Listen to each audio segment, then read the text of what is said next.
गण गण गणात बोते पार्वती पते हर हर महादेव। ओम नमः शिवाय। हरतालिकाची कहाणी। श्री गणेशाय नमः। एके दिवशी शंकर पार्वती कैलास पर्वतावर बसले होते। पार्वतीनं शंकराला विचारलं, महाराज, सर्व व्रतात चांगलं व्रत कोणतं? श्रम थोडे आणि फळ पुष्कळ असं एखादं व्रत असलं तर मला सांगा, आणि मी कोणत्या पुण्याईनं आपल्या पदरी पडले हेही मला सांगा.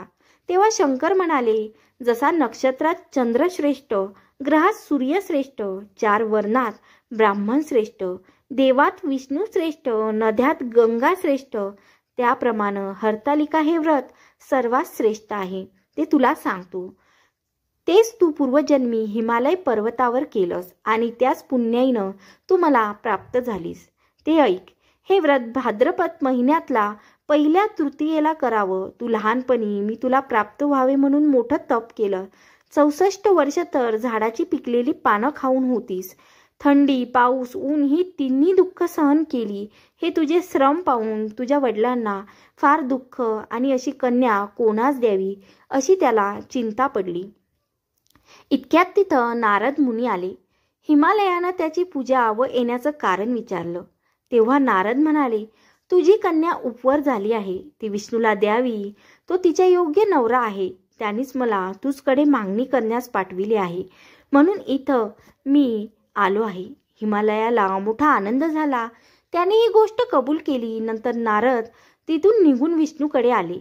त्यांना ही हकीकत कळविली व आपण निघून दुसरीकडे गेले. नारद गेल्यावर तुझ्या वडिलांनी ती गोष्ट तुला सांगितली. ती गोष्ट तुला रुचली नाही. तू रागावलीस असं पाहून तुझ्या सखीनं रागावण्याचं कारण विचारलं. तेव्हा तू सांगितलंस, महादेवा वाचून मला दुसरा पती करणं नाही असा माझा निश्चय आहे. असे असून माझ्या वडिलांनी मला विष्णूला देण्याचं कबूल केलं आहे. याला काय उपाय करावा? मग तुझ्या सखीनं एका घोर अरण्यात नेलं.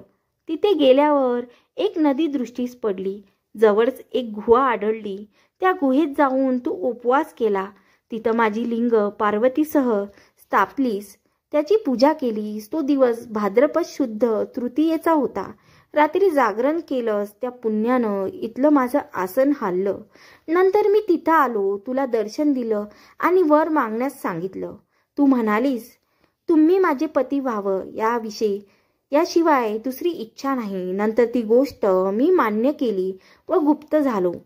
दुसऱ्या दिवशी ती व्रतपूजा तू विसर्जन केलीस. मैत्रिणीसह त्याचं पारण केलंस. इतक्यात तुझे वडील तिथे आले. त्यानं तुला इकडे पडून येण्याचं कारण विचारलं. मग तू सर्व झालेली हकीकत त्याला सांगितलीस. पुढं त्यानं तुला मलाच देण्याचं वचन दिलं. तुला घेऊन घरी गेला. मग काही दिवसांनी चांगला मुहूर्त पाहून मला अर्पण केलं. अशी या व्रताची तुझी इच्छा पूर्ण झाली आहे. याला हरतालिका व्रत असं म्हणतात. पार्वती पते हर हर महादेव.